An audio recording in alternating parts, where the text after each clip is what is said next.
much as the fear that we had going on. And the players obviously were paid $10,000 to $30,000 per fix. But what this does is it hits at the core of the identity in the sport, especially in the modern day betting era. College basketball today, only on SportsGrid. Basically, my co-host on Game Time Decisions, Josh Doan, is featured so much. And I also want to say this basically now confirms we are the premier Josh Doan network in all of sports media. No way no other show mentions Josh Doan as much as this one. Is that a success? Is that a failure? I don't know, but I think it's true. Game Time Decisions, only on SportsGrid. While Charlie Baker of the NCAA has planted his flag, he wants to see the end of prediction markets, and of course is a little bit nervous with all of the different stories that we've heard surrounding sports betting allegations of some folks being corrupt out there and maybe some point shaving. It does make some sense here. I just wonder which of the sports betting operators are going to stand with the NCAA. Newswire, only on SportsGrid. But I remember being 16 in high school, being in my school uniform, long pants and a tie, and I deadlifted 200 kgs, so that's 440 pounds. So, so that was, I actually have a video of it, so it might get leaked somewhere. Someone might be able to find that one. We might need to get that one to B-roll the show with. The Smiley Show, only on SportsGrid.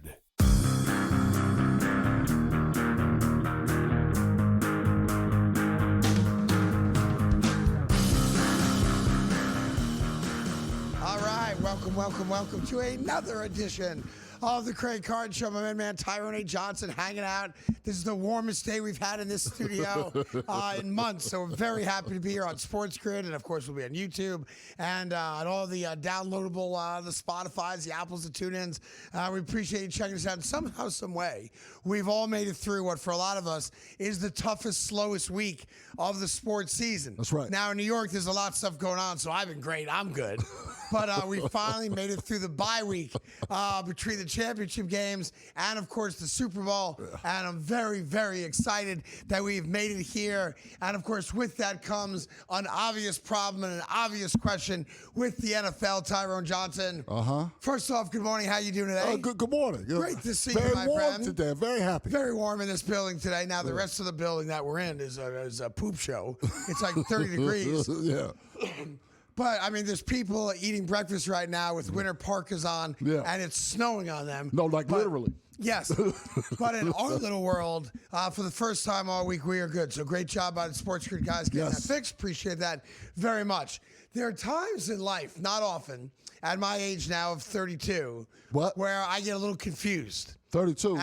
So you'll be 33 tomorrow? Yes. Your birthday's tomorrow. Yeah, tomorrow. Yeah, all right. Let's all relax. Adults shouldn't celebrate birthdays, okay? Why not? Because we're adults. What do you mean? I'm not telling you to go out and throw some crazy party. Birthday celebrations are for children. Birthday dinners and gifts are for adults. So right. That's what I'm saying. And the reason I say that is, and again, I'm not going to break the family rule. You've been kind to your family since this show has begun. I'm aware of different things you've done. Different things you've done to celebrate them. Yes. It would be nice if they return the favor for Dad tomorrow. That's all I'm saying. Well, no. So tomorrow we're going to go out for dinner. Well, that's great. And Dad's going to buy his own birthday dinner and pay for his children while they get to enjoy their dad's birthday that he is paying for. They're not going to cover the tip. Yes, to cover the tip. Well, they can cover the tip. If you pay the check, just for a second, just to see how it feels. No, they're not covering the tip. No, trust me on that one. They ain't covering no tip. Matter of fact, they got mad that it took me all week to pick the restaurant. Oh, they're like, where are we going, Dad? Where are we going? I got to make plans. What am I wearing? Am I bringing my boyfriend? I go, oh, I didn't know that was an option. I didn't realize that on Daddy's birthday, where he's buying the meal, we're now just inviting random people to join us. Right. And then I love my daughter to death that her boyfriend's a great kid. So it's all good in that regard. But it's interesting how my daughter did say to me, well, if we go to this restaurant, I'll tell you the restaurant. It's called Gabriella's down in Red Bank, New Jersey. Oh, okay. I've been to Gabriella's 4 consecutive birthdays. I love going there. Frankie, the owner, is a great guy. They take great care of me and my friends and family. Great. That's where I'm going. Beautiful. But because of the pending bomb cyclone storm that was coming in, I postponed the dinner. Because I don't want to, it's an hour and a half drive. It's going to be windy and snowy. Okay. And then a guy that works for the state of New Jersey called into my radio show and said, I just did a whole weather check. You're good. You're good. Don't know who the guy is. But he might be a hot dog salesman in Newark. But I said, you know what? Screw it. We're going to Gabriella's. Beautiful. But my daughter was interesting about it. Okay. Because my daughter's a foodie. Mm-hmm. She works for I'm not going to say the name, but a very well thought of a restaurant and club group. Okay. Okay. So my daughter says to me, and she's this great boyfriend. He's the guy I told you about that. He was into bike racing. Mm-hmm. He likes watching. He watched that 1979 movie about the cycle. Breaking Away. Yeah, not a big football fan at all, but loves bicycling. I don't know what the hell it is. I don't know. Yeah. He thought the ping pong movie was the greatest movie he ever saw. Also, Marty Supreme saw it 4 times. This is one of his favorite sports. His second favorite sport. But a great kid. Like if you like ping pong and bicycling, you're probably going to be good to my daughter. Oh yeah. So I love the kid, right? Yeah. But my daughter says to me, "Well, if we're going to Gabriella's, I'm bringing him." Okay, because it's a great experience, and I'm going to DJ a little bit and play music, and we're going to have a great time, right? Yeah, DJ, I DJ at my birthday there. Yeah. Okay. How do you think I get the free wings? Okay. Listen, all right. Sure.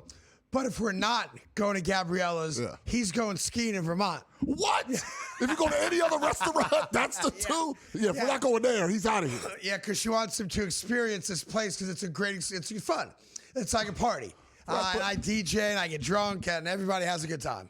Yeah. But being that it probably behooves him for you guys to get along, most likely. I told the kid, dude, I'm going to have a lot more birthdays. If you have a chance to go skiing in Vermont, go. Right. Like, I'm good with it. Like, you don't owe me anything. Right. But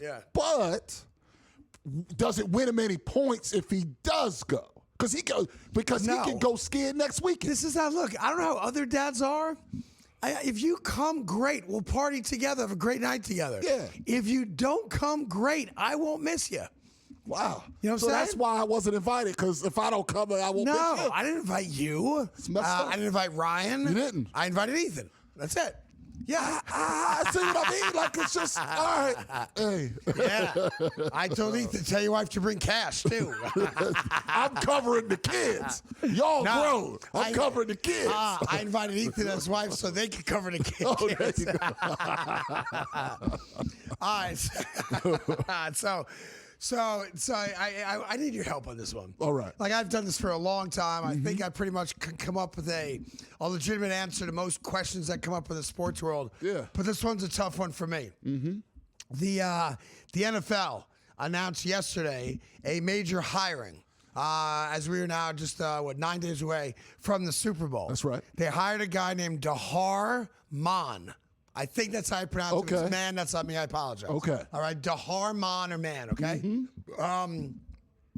His title is Chief Kindness Officer, and he's going to establish something called Creator of the Week. Now, I know the world has changed. I know we now live in a woke society, and I think that's changing maybe for the better. Like, we're dropping a lot of the wokeness and the DEI stuff and a lot of stuff that was ruining our country. That being said, I feel like you went. It's all good. That being said, what in the world is a Chief Kindness Officer? Do you have any idea? Of course I do. Can somebody help me through that? Because to me, when I think Chief Kindness Officer, I'm thinking about, I don't know, the Sydney Sweeney lingerie photos that came out this week. That to me makes her, kindness. In my world, the Chief Kindness Officer. Yeah. But Dahar Mann is now the NFL's Chief Kindness Officer. Now, you might say to me, if you had an interest in this, well, what can you tell me about Dahar Mann? Would you like to ask me that question? Yeah, well, what can you tell me about Dahar Mann? Yeah, okay, great question. So in 2012, Dahar Mann was charged with 1, 2, 3, 4, 5, 6, 7, 8, 9, 10, 11, 12. I thought you were doing a Happy Days thing. 13 felony counts of fraud. Fraud. For allegedly defrauding a city beautification program while operating a real estate company called Mon Edge back in 2008, 2009. Now, you can react to that one of two ways. Yeah. I personally can react to that by saying, I'm hireable by the NFL. Okay, if that's what you want to look at, yeah. I mean, if we're hiring dudes who are accused of fraud, I could get a job with the NFL. Yes, all right? Yes. But how does the NFL hire a guy a week before the Super Bowl and make him their chief kindness officer when the guy was charged with 13 felony counts? Because I'm just asking. It doesn't make sense. Yeah. And also, he allegedly, because I don't think he was found guilty, Go ahead. didn't pay his staff. He had a bunch of staff members. And nobody got paid. And he paid them like, hey, all you guys, you're making $100,000. Right. Here's $50,000. See you guys. Right. Like he underpaid. Shorted them. His whole entire staff. Yeah. So again, number one, I don't know. I'd like to know what a chief kindness officer does. And number two, if you're gonna pick a guy, can't you pick a good, I don't know, like Mormon kid from BYU who just has a smile on his face 24/7 and is not going to embarrass you at any level? Isn't that the right answer? That's the right answer, but the kind Mormon kid that I know of, none of them have as many followers as this cat does on YouTube. Well, he's a content creator. Yeah. Right. He And does this is like where those this short all form comes from. scripted videos. Yeah, he has more than 46 million followers on social media. By the way, I don't know anyone that follows him, but he has, when I go look, I literally don't know anyone that follows him. I never heard of him. But he has 46 million. Apparently, he's going to do short form videos that are just nice with the NFL brand. And it's going to celebrate like the positivity of the NFL, like with fans maybe or something? Yeah, and it's just going to be quick videos, and they'll probably get tons of views. All right, well, look, congratulations. Harmon is the chief kindness officer for the NFL. I wonder who the NBA is going to hire. The Ayatollah?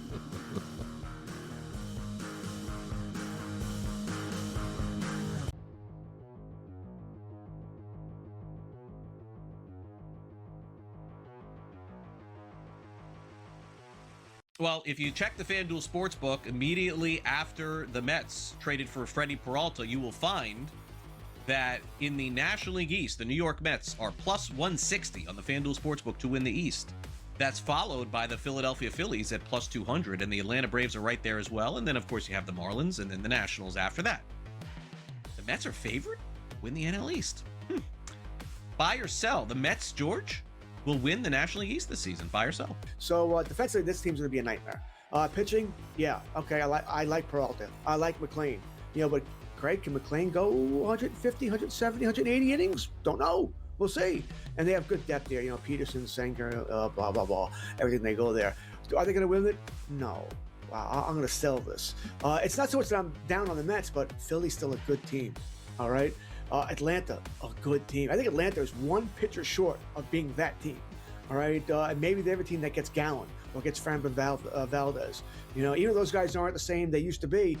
Atlanta's named to be a number one. Can they be a 4 or 5? Yes. And I think I would like Atlanta a whole bunch here. So it's not a knock on the Mets. I think they're a playoff team. I just don't think they're going to win the division. Small sell. I am with George. I think that the Braves are being supremely underrated here. Like, this is a team that easily could win the division. Would they make another signing like that? I don't know that they would. Philadelphia's perspective, are the Phillies as good as last year? They don't, Zach Wheeler, he's gone for now, I guess. Is he okay? Can he pitch? Ranger Suarez, not there. Dallas Garcia, that's the big ad for the Phillies. So I think it's going to be close, but I don't think it'll be the Mets. Fantasy Sports Today. Friday, starting at 3 p.m. Only on SportsGrid.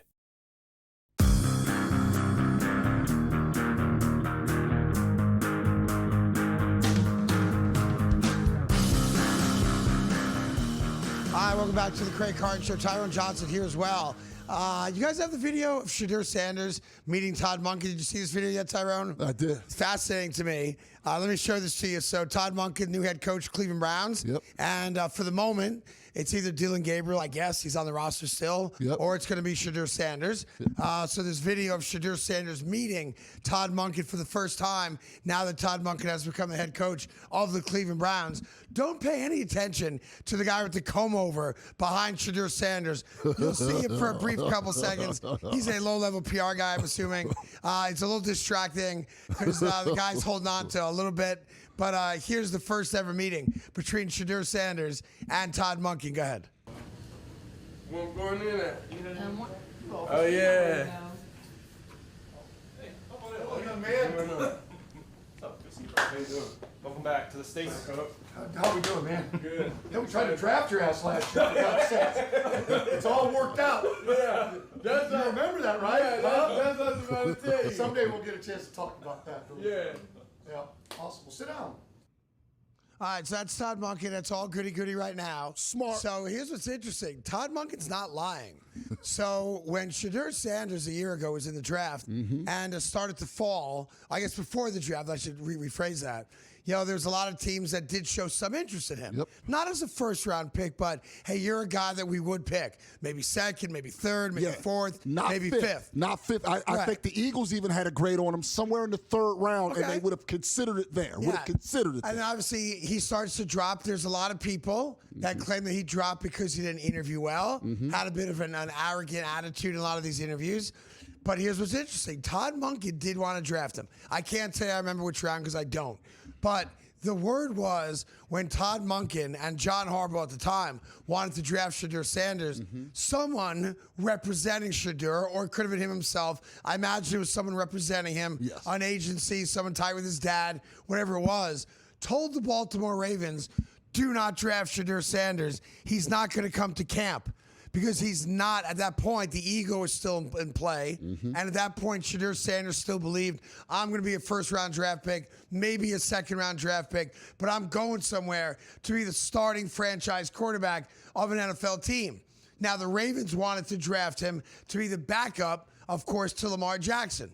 All right? And the Deion Sanders, Shedeur Sanders, I guess, collection of advisors told the Baltimore Ravens, if you draft him, he will never put on a Ravens jersey. He is not signing up to be a backup quarterback to anybody in the NFL. And the Ravens were like, this isn't just anybody. This is the two-time, should have been three-time MVP. And by the way, Shedeur, the style of football that Lamar plays, there's not a guarantee, but there's a higher likelihood of injury, meaning that if and when he gets hurt, you would have a chance to play. You're not our starting quarterback. We are not drafting you to be our starting quarterback. But his arrogance, or collectively, their arrogance at that point was, we're going to be a starting quarterback.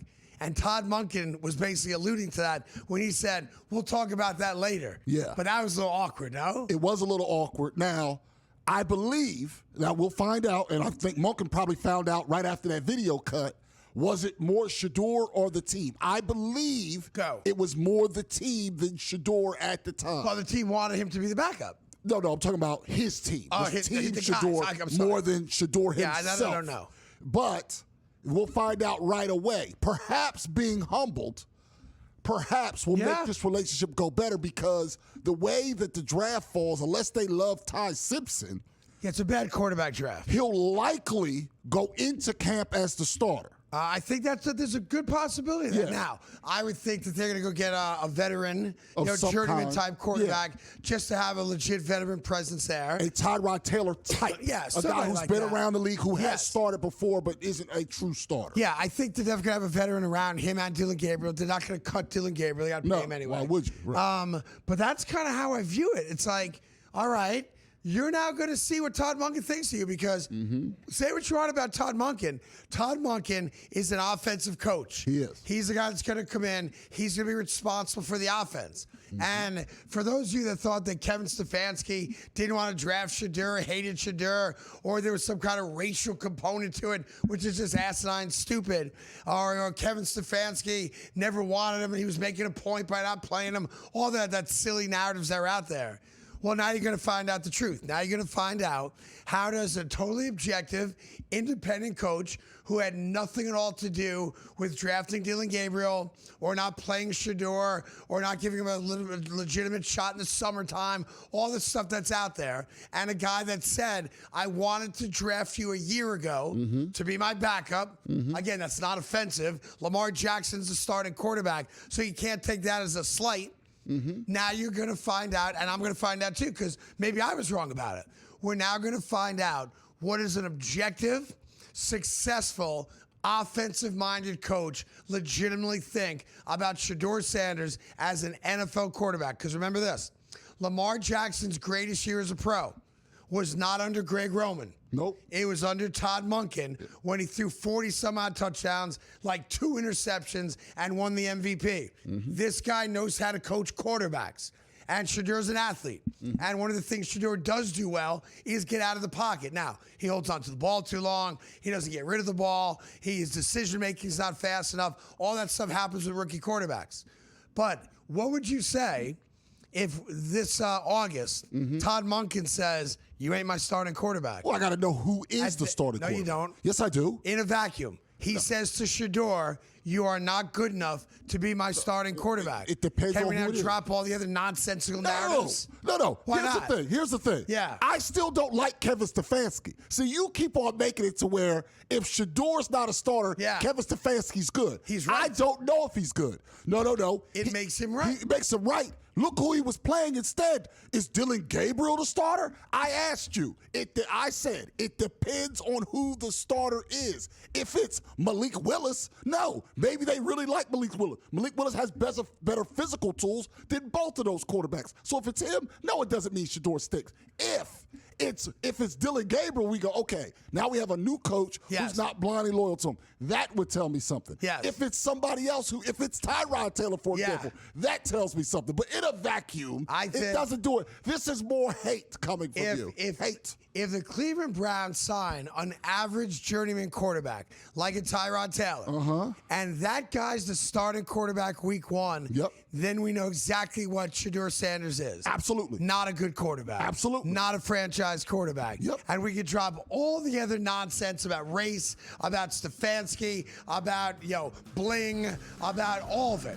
It'll tell you the truth, and I'm here for the truth.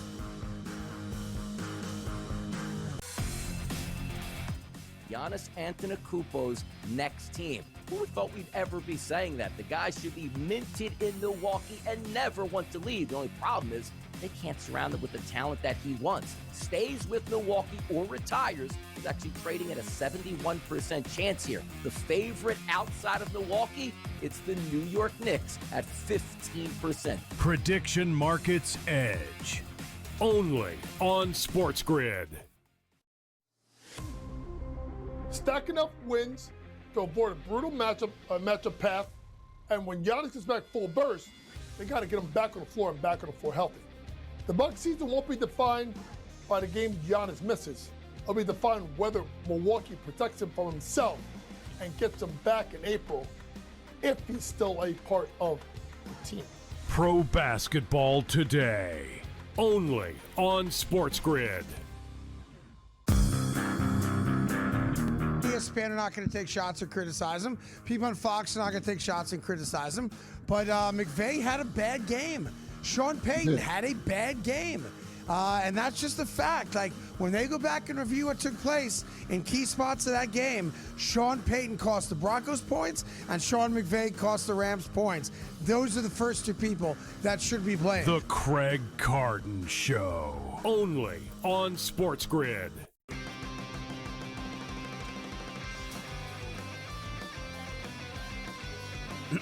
Class is in session. Today, let's talk about the teaser. A teaser is a multi-leg bet where you shift the point spread in your favor. You get better numbers, but every selection has to win. It doesn't matter what you bet if you don't have the insights. Tune into SportsGrid and get ahead of the class.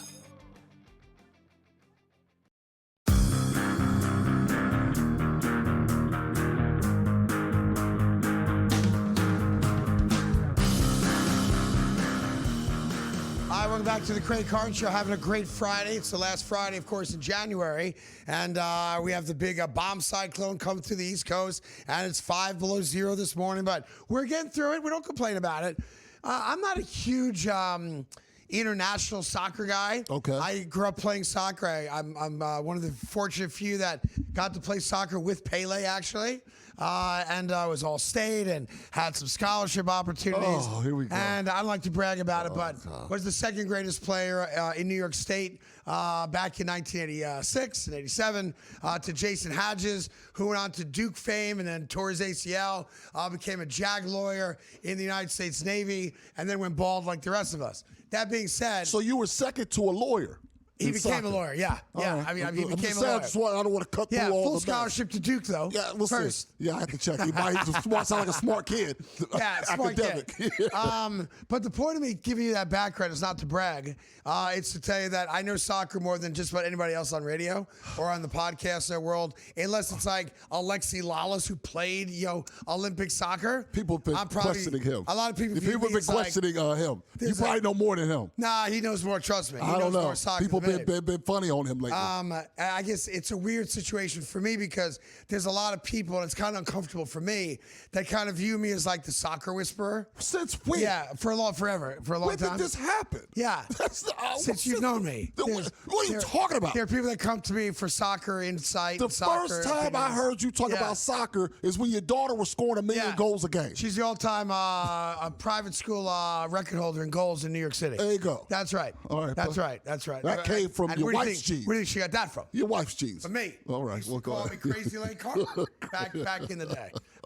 In any event. Yeah. I was checking out a little international soccer matchup that I'm very intrigued by. Oh. All right. So there's a club team. I think that's what they call that in Europe. Called Brest. B-R-E-S-T. Okay. I believe I'm pronouncing that correctly. That sounds about right. Yeah. Brest FC. Yeah. Brest FC. Yeah. All right, football club, right? That sounds French. Yeah, I don't know what it is. I think it's French. But they have a huge game because the team that they're like just ahead of in the standings, they're playing head to head. Yeah. So it's a huge, it's like the biggest game of the weekend in UEFA, whatever the hell it's called. Did you see who they're playing though? No. They're playing Nice. Nice. That's definitely French. Yeah, and because the game is at Brest, as you can see right there. If you look at the scoreboard, the scoreboard says "Nice Brest." That's right. Yeah, I love it. I love it. They need to lean into that. Yeah, they need to lean into that. Yeah. We are leaning into it, Tyrone. That's exactly what we're doing right now. Yeah. Who's the redhead? Of those four gals, you'd pick the redhead? I'm asking. I know who the other ones are. Yeah. Well, there's a Dolly Parton in there. There's a Sydney Sweeney. She's a fan of Brest FC. Jennifer Lawrence. That's. I don't know who it is, but I'm not stopping looking at it. I can tell you that. Now, I can tell you that in the history of organized soccer. Yeah. You know when they put the score bug on the screen, like in the upper right-hand corner? Yeah. And it's kind of like a see-through thing so you don't miss any action? So for this game, it's going to be up there in the corner. Because their names are short enough, only 4 letters each, it's going to say Nice Brest. That's what it's going to say. But it did remind me of a very troubling and dangerous World Cup game that did exist. What do you mean? And I think it's like maybe 3 World Cups ago, maybe 2 World Cups ago. Okay. All right, and what they do is they typically shorten countries' names down to 3 letters when they do the score bug. Yes. So if it was like Mexico, it would just say MEX. That's what they do. Got it? If it was Sweden, it's SWE. Bang, SWE. Yeah. And it goes right next to each other. So let's just use that as an example. Mexico versus Sweden, it would say MEX, SWE. Yeah. Got it? So a couple World Cups ago, there was a game. And you can fact check me on this if you want. And the game was being played between Nigeria and Germany. Yeah. So you mean to tell me that on the screen? Now hold on. They didn't do Germany versus Nigeria. No, they did Nigeria versus Germany. Yeah.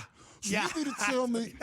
Now I got now. Like I'm trying to calm this down. Now you mean to tell me? Yes. All right, wait a minute. I know. I'm sorry. What's allowed and what's I'm sorry not allowed. to tell you, but that's how they did. That's what they did. And dude, they left it up there for the entire game. Yeah. You can check it. You can Google it. You can Google it.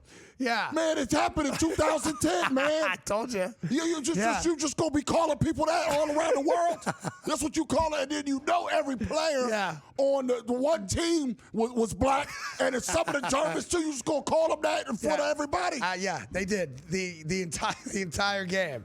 I'm gonna go nice breasts instead. Yeah. More coming up.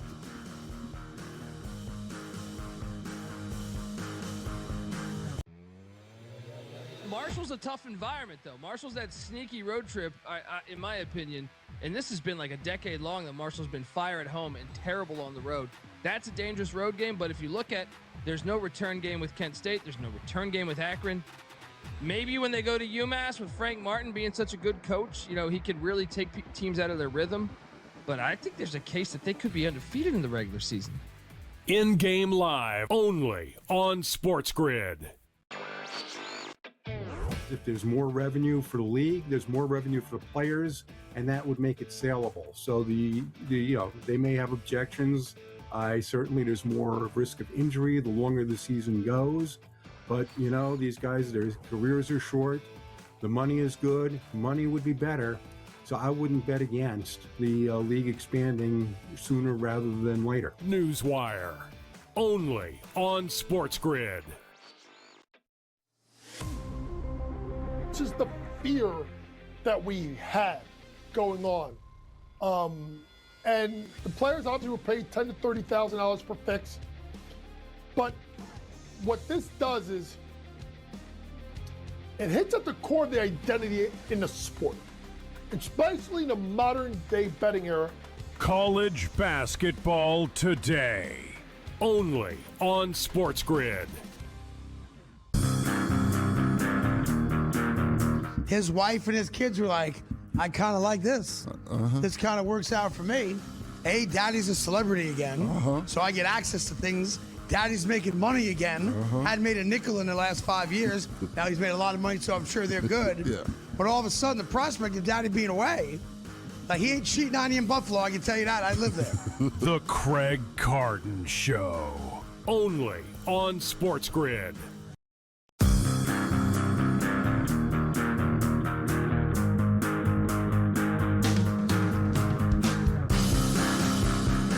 All right, welcome back to the Craig Carton Show. Tyron Johnson here as well. Got some good news. ESPN has canceled the Jason Kelce late night show, which was a terrible disaster and failure. So a little less Jason Kelce on TV, which is a good thing for all of us. But it does bring me to your Philadelphia Eagles right now. That's right. Who have found themselves an offensive coordinator. I don't even know the guy's name. Mannion. I think he was a quarterback a couple years ago. But he's in his 30s. Yeah, Sean Mannion, 33-year-old guy, which I think is great. Yeah, Sean Mannion. I'm all about giving guys a chance in their 30s. But my gut is there's a real problem in Philadelphia because so many people turn down the job. And then for the Philadelphia Eagles to go with a 33-year-old kind of unproven, inexperienced guy. Now, I know he played quarterback, so he certainly knows the game of football, and he knows it through the eyes of a quarterback. So he might very well be a diamond in the rough, and you guys might laugh all the way to another Super Bowl if this guy is good. Yeah. But one of the stories that came out of Philly yesterday prior to the Mannion hiring is that Nick Sirianni was considering just taking the play calling back over. As you know, when Nick Sirianni first got to Philly, he was calling plays. Yeah. And it was a disaster. He's terrible at So all of a sudden it was, all right, I'm just going to be a CEO. I'm going to oversee everything, but I'm clearly not good at calling plays at this level, so I'm going to find other guys who are. And I think he's kind of been like, would you say, is it fair? Because I think this guy's now the fourth offensive coordinator in 4 years. Yeah. Hit, miss, hit, miss. That's is that fair to say? Yep. That's exactly what it was. Steichler was great. Yeah, Steichler was tremendous. Everyone likes Steichler. Brian He gets Johnson the Indy job. Brian Johnson was not good. Johnson stunk. Yes. Kellen Moore was great. And then this past year, Patullo. So I guess it went Steichen great. Steichen was ahead of Johnson or after him? He was ahead. So Steichen Johnson great. was on the staff, yeah. Johnson stunk. Kellen Moore great. Those two guys get coaching jobs. Both got Steichen head goes to coaching Indy. jobs. Yep. Kellen Moore goes to New Orleans, where he may have found himself a quarterback in Schroff. And they overachieved. They were picked to be the worst team in the league, and they were not. They 7-9, I think. Yeah, they ended up being decent. Yeah, they actually were tied for first place for that division. Yeah. And he discovered himself a quarterback. Yep. So Kellen Moore did a good job. Very good job. Down in New Orleans, and we'll see what happens with them in the NFC South this year. But it's interesting that there had to have been a powwow in Philly where someone said, all right, so Dable doesn't want the job. McDaniel doesn't want the job. You know, the bigger names. Yeah. Kingsbury, I guess, didn't want the job. And, Kubiak didn't want the job. He may become a head coach in Vegas later today. We'll see how that works itself out. But what's interesting to me is everything I've been saying about Nick Sirianni, I think was proven to be true. Now, the Eagles are not going to admit this, but why would so many qualified guys turn down an opportunity to coach Jalen Hurts, Saquon Barkley, maybe not the best offensive line anymore, but still one of the top 5 offensive lines when they're healthy in the sport of football, and Devontae Smith, and Dallas Goedert, and A.J. Brown, assuming he's still there? And I can only come up with a couple answers. All right. One answer is Nick Sirianni. I don't want to coach with Nick Sirianni. He's a douche knuckle. But I don't have to accept the possibility that there's a second answer to that. And I'm going to use Brian Dable as my example. Okay. All right? Brian Dable, if he wanted the Eagles job, by all accounts, it was his. Yes. He interviewed him. He knows the NFC East well. I think he'd be a great hire. Jalen Hurts is still a young quarterback, albeit with 2 Super Bowl appearances and an MVP. And I think he's an underappreciated quarterback. But Brian Dable said no to that in favor of going to the Tennessee Titans. That's right. Now, I like Cam Ward a lot. Cam Ward had a terrible rookie season, and we could blame a lot of other reasons for it. But he decided to go with Cam Ward and Robert Saleh as opposed to Nick Sirianni in Philadelphia. So I have to ask you the question. And I hate to admit I'm wrong, but if I'm wrong, I'll own it. Have I been wrong about Jalen Hurts? No. Did everybody turn this job down because they don't want to coach Jalen Hurts either? No. Then why in the world, other than my take of it being a Nick Sirianni issue, does nobody want the offensive coordinator job? And they settled, because this is what this was. This is an embarrassment for Philadelphia. It's not an embarrassment. Everybody said no to you, so you went and grabbed the guy that not a single other team interviewed. Even guys that played with Mannion said, excuse me? That's the offensive coordinator? They did not say What that. an embarrassment They didn't say for that. Philadelphia. It's not what happened. I'm reading it right here. No, you're not reading Yes, that. That's I am. where it goes too far. See, All right. I was with you up Here it until that is. point. Tight end Joe Jablonski. Joe Jablonski. Mannion? Mannion didn't even know our playbook, let alone run an entire offense in Philadelphia. Here's another one. Michael Hunt says right here. Michael Hunt. Michael Hunt. Michael Yeah. Hunt. Yeah. Let's get his stats. His friends call him Mike, Hunt. by the way. Mike Hunt. Michael Hunt. It's Michael Hunt. Yeah, that's Let's right. get his stats. Said Michael Hunt said, Mannion, what a joke. They're going to run him out of Philly by Columbus Day. These are guys that played with him. Yeah. Anyway, they hired what an the former embarrassment. Bucks Yeah. offensive coordinator Josh Grizzard today to be a passing game coordinator. Okay, so stop right because there. he has experience in the position. So they hired a guy to babysit their new offensive coordinator. Did you think that there's not a staff? Yeah. There's not a staff? Embarrassing. What do you mean? It's not embarrassing. We got to stop here, okay? Everyone has a staff. Yeah. Here's the truth of the matter. Yeah. They have not had continuity at that spot Correct. year to year. And they've still gotten to 2 Super Bowls. Right, but they have not had continuity at that spot. Well, to be fair, Jalen Hurts is the continuity. No, right, and they've made the playoffs every year. That's right. So what I'm saying is it's not because of Hurts. Here's one thing that is real in Philadelphia, though. Embarrassing. There's a lot of pressure on the OC. Incompetence. A lot of pressure on the offensive coordinator. No, it's not. It has nothing to do with this. And this is what I don't like. See, Punch him in the I face. don't ever bring this kind of stuff up, but I'm getting tired of Giants fans in my ear and Jets fans in front of me. All y'all are losers, okay? You do too much losing to get on your high horse and talk trash. Here's the truth of the matter. Go ahead. There's a lot of pressure on that spot because, like, literally, they egged my man's house this past year. Kevin Patullo. Out of bounds by the fans completely to do that. Yeah. But it's a lot of pressure. Chris Long, who's a big Eagles guy, said if he was telling somebody about taking this job and another one, talking about the Eagles job versus another, he would say if you were a new fan, new coach, and a young coach, If you can stand it, if you can take the heat, do it. But otherwise, go to another city. You're expected in year one, and it's not going to be easy for this young man. Man, he's a young guy. I can even say he's a young man because he's that much younger than me. It's going to be tough on him because if they don't make the Super Bowl, he's taking the blame. And there's a lot of people. First of all, and truth of the matter, they didn't even offer the job to McDaniel. They talked to him and said, not over. They didn't even offer it to him. They did offer the job to Dable. Dable didn't want that heat. And I can understand that. Dable was the head coach in New York. He didn't want that heat. He was scared to death. Oh, he was scared to death. No. He was, and I believe it. You know what it is? This is the Ball brothers sticking together. You sticking with your Ball brothers. The Ball brothers sticking together. He was scared to death of that job. He can go down to Tennessee, low pressure environment, and then he can rehab. He didn't want the heat anymore. It was too much for him in New York. The guy spent 4 years as a head coach of the Giants. And he stunk. And he stunk because he of the won heat. a playoff game. Yeah, outside of that, he kind of stunk. Come on, he stunk. Yeah. And he couldn't handle the pressure, and that's the real truth. Philadelphia is not any tougher than New York City. It's much tougher. I'm not saying New York's tougher. It's tougher at this moment. At this moment, it's tougher. No other. Right now, the offensive coordinator with the most pressure in the entire league is this kid.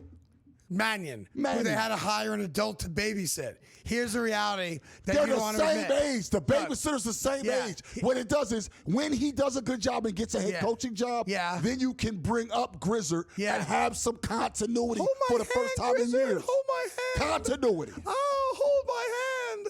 Here's the problem. And I never thought I'd ever say these words because believe it or not, I'm probably the biggest Philadelphia Eagles supporter. Well, Jalen Hurts supporter on radio or TV in this country. All right, I'm a Jalen Hurts guy. I think you guys have maligned him beyond recognition, and it makes no sense to me at all. He's the greatest quarterback your dopey franchise has ever had. But I think we learned a valuable lesson here in the last month or two. Here's the lesson. Nobody wants to be a part of that city. Nobody wants to be a part of that great franchise. And it's a great franchise. Howie Roseman's a great general manager. Jeff Lurie is a fantastic owner. That's right. But here's the reality. Nobody likes Nick Sirianni. He's not well respected. Nobody wants to coach with or under Nick Sirianni. Nobody wants to answer to Big Dom on the sideline. Big Dom. Nobody wants any part of it. The Eagles have embarrassed themselves. And again, maybe Mannion becomes a great OC. And I'm not taking a personal shot at him. A little bit. But you had everybody say no to you like you were the girl at the dance with 2 left feet. Like it's embarrassing. The Eagles have embarrassed themselves. No, they haven't. I was watching an interview with Chris Long. Every Eagle fan loves Chris Long. Great guy. I just referenced what Chris Long said. And Chris Long said, Mannion? He didn't say that. He didn't say that. He goes, my old teammate, Mannion? That's what he said. This is wrong. That's what he said. And then he said, oh, but he's a great guy. Great guy. Mannion?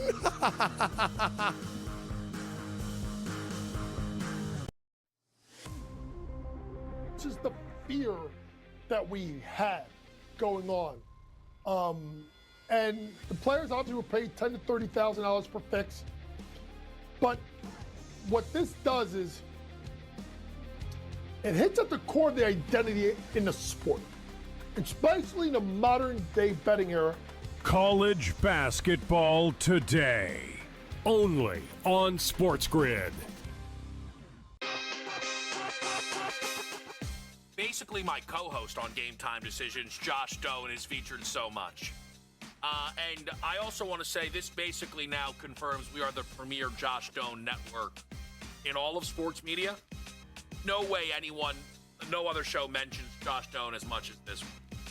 Is that a success? Is that a failure? I don't know, but I think it's true. Game Time Decisions, only on SportsGrid.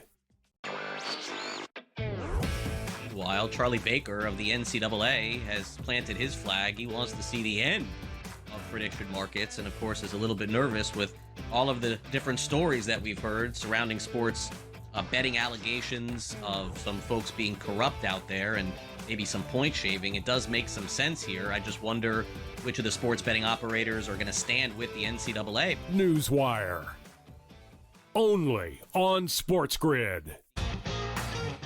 But I remember being 16 in high school, being in my school uniform, long pants and a tie, and I deadlifted 200 kgs, so that's 440 pounds. So Yeah, so that was, I actually have a video of it, so it might get leaked somewhere. Someone might be able to find that one. We might need to get that one to B-roll the show in. The Smiley Show, only on SportsGrid.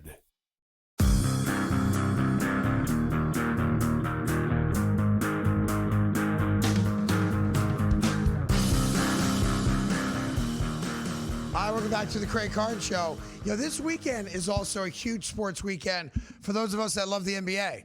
Because February 5th, which is obviously next Thursday, is the trade deadline. That's right. And what I like about this particular year's trade deadline is we got a real guy in motion. Giannis. And it's not going to be one of those deals where we got to go 3 months about, who wants Giannis now? Like, it's on like Donkey Kong right now.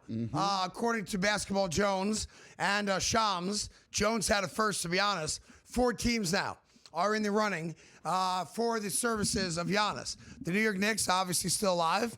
The Miami Heat, team you talked about a couple days ago. The Minnesota Timberwolves, which I'll get to in a second. And the Golden State Warriors.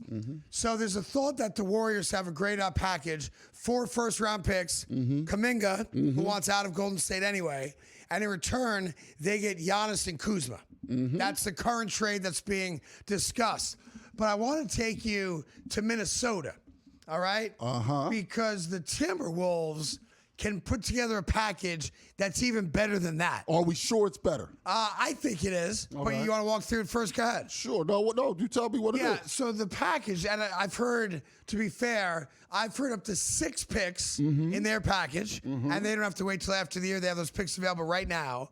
I've heard a combination of Julius Randle, DiVincenzo, everyone not named Anthony Edwards, pretty much. And I'm looking at the Timberwolves roster, right? And I'm saying to myself, man, you have Jaden McDaniels there, right? You've got Rudy Gobert, who I'm not a big fan of, but okay, I get it. He makes big wood. Yep. But if you put together a package, let me just make one up, all right? Because I've seen a lot of different guys mentioned now.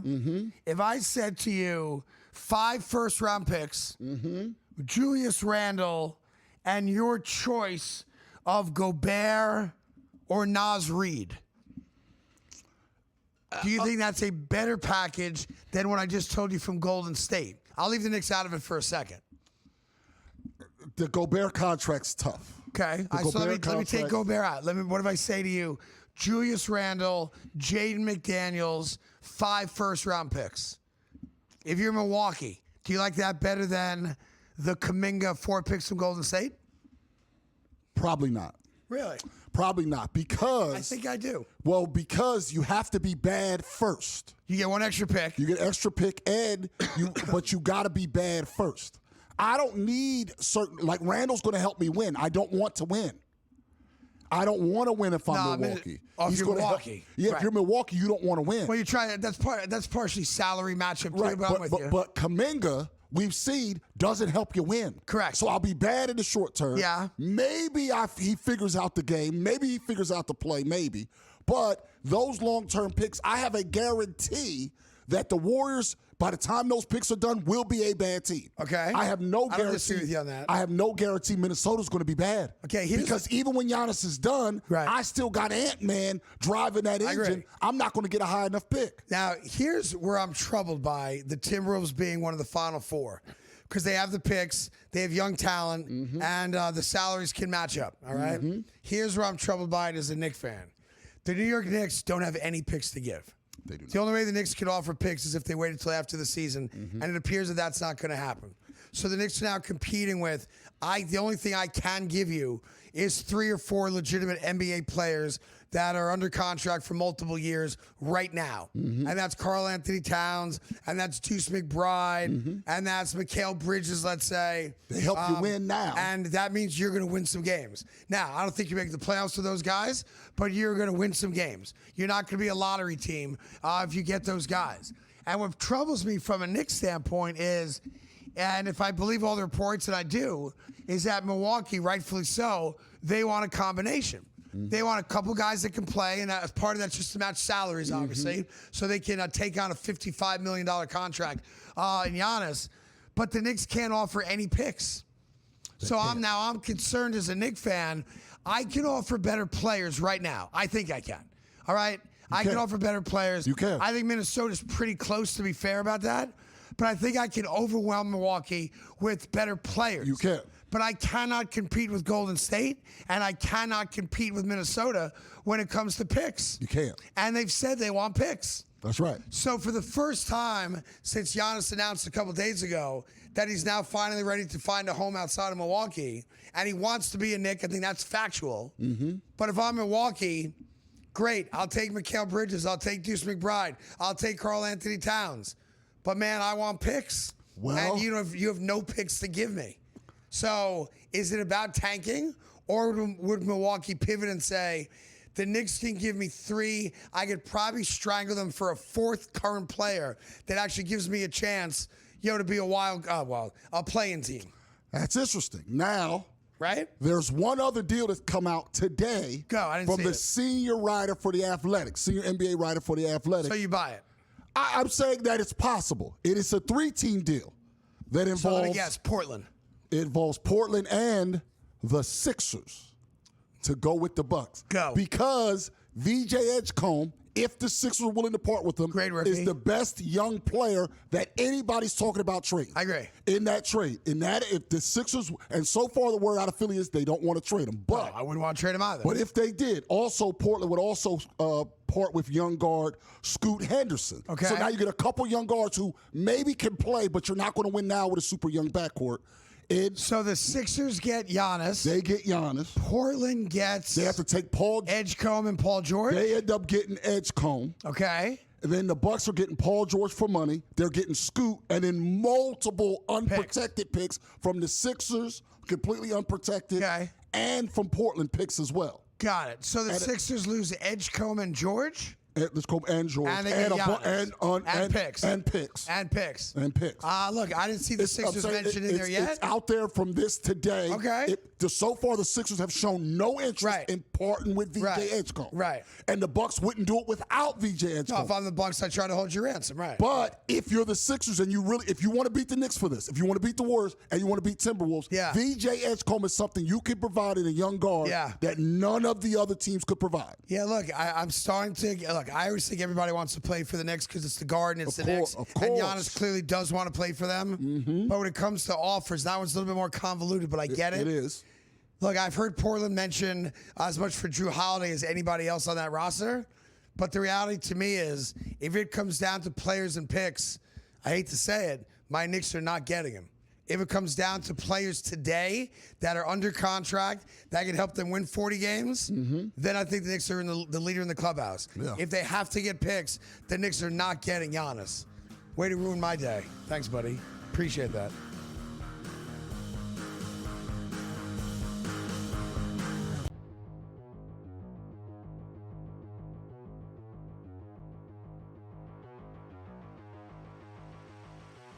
Well, if you check the FanDuel Sportsbook immediately after the Mets traded for Freddie Peralta, you will find that in the National League East, the New York Mets are plus 160 on the FanDuel Sportsbook to win the East. That's followed by the Philadelphia Phillies at plus 200, and the Atlanta Braves are right there as well. And then, of course, you have the Marlins and then the Nationals after that. The Mets are favored to win the NL East. Buy or sell. The Mets, George, will win the National League East this season. Buy or sell. So defensively, this team's going to be a nightmare. Pitching, yeah, okay. I like Peralta. I like McClain. But Craig, can McClain go 150, 170, 180 innings? Don't know. We'll see. And they have good depth there. Peterson, Sanger, blah blah blah. Everything they go there. Are they going to win it? No. Wow, I'm going to sell this. It's not so much that I'm down on the Mets, but Philly's still a good team. All right. Atlanta, a good team. I think Atlanta is one pitcher short of being that team. All right, and maybe they have a team that gets Gallen or gets Framber Valdez. Even though those guys aren't the same they used to be, Atlanta seems to be a number one. Can they be a 4 or 5? Yes. And I think I would like Atlanta a whole bunch here. So it's not a knock on the Mets. I think they're a playoff team. I just don't think they're going to win the division. So also, I am with George. I think that the Braves are being supremely underrated here. Like, this is a team that easily could win the division. Would they make another signing like that? I don't know that they would. Philadelphia's perspective, are the Phillies as good as last year? They don't, Zach Wheeler is gone for now, I guess. Is he okay? Can he pitch? Ranger Suarez, not there.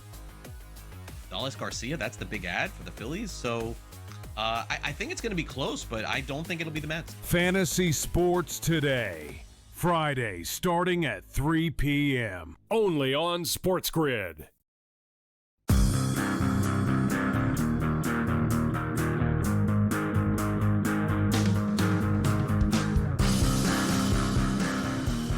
Welcome back to the Craig Carton Show. Tyrone Johnson here. Before we get to our news and notes and get you into the weekend, I know you something that was on your mind you want to bring up. Yeah.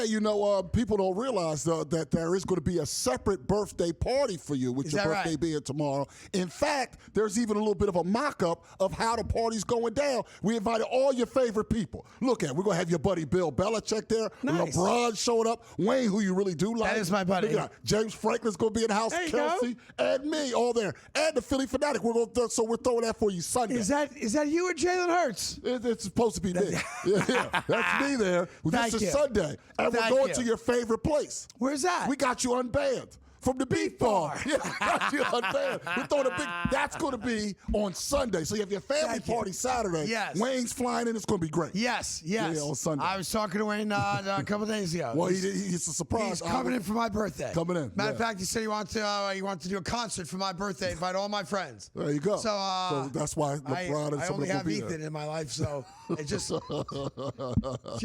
me and Ethan. That's it, sitting front row. It's going to be fire, Do Millie again. So about the lady cop. Do 6 foot, 7 foot. Do it. All right, go ahead. All right, thank you for that, guys. I appreciate it. Birthday tomorrow. Look, I'm an adult. I don't talk about my birthday much, but I do appreciate that. I appreciate the hat that lights up in the dark and the and the hot chocolate that Ryan got me from Dunkin' Donuts. All right, coming to happy birthday. Here's water. Hot water. It's been cold in here. Here's some hot water. Here's some hot water. Real quick, so news and notes, ready? In the history of the Super Bowl, from a gambling standpoint, did you know there's only 2 Super Bowls on record where the sports books lost money? The public, the betting public, has only won money twice in the history of the 59 Super Bowls that have been played. Do you want to take one quick guess at either one of the 2? Was it when with the Nick Foles Eagles beating the Patriots, maybe? No. By the way, that's not a bad guess, though. Not a bad guess. The Patriots are in one of them. Not 85. Nope. Not the 85. The first time ever that the sports books collectively lost money to the betting public on a Super Bowl was 1995. That was the year you might remember when San Francisco and Steve Young, remember the proverbial get the monkey off your back? Yeah, they beat the the Chargers. And they beat them like 50. Ricky Waters had like 9 touchdowns in that game. Yeah, so the 95 Super Bowl, all the money in the world was on the Chargers. Okay. All right, and that was the year that they lost by like 40. Not even close. Was Natron Means the running back for you'd have to fact check me on that. For the Chargers? The second and only other time that the betting public beat the books in a Super Bowl. Are you ready? David Tyree.